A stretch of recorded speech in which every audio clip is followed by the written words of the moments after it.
So you have it, our candidates with their silky outfit.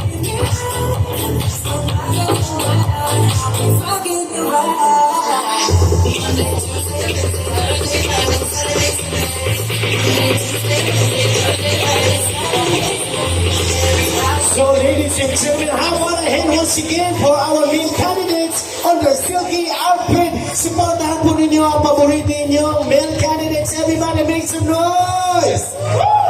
We are having a good time, having a blast kasama ang buong pamilya, buong mga kabarka dito po sa Isidan Cinerama Complex doing our Manila's Finest Hands on its 10th year with our 9th elimination round.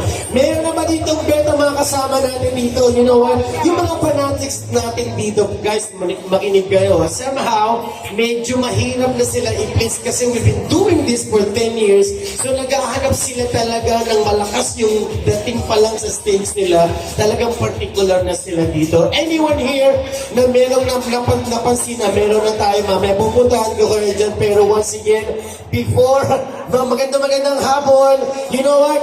Once again, palapakan po natin ang ating mga candidates on their silky outfit. Next in line will be our formal attire. So, say goodbye muna sa ating mga male candidates. You may not exit, guys.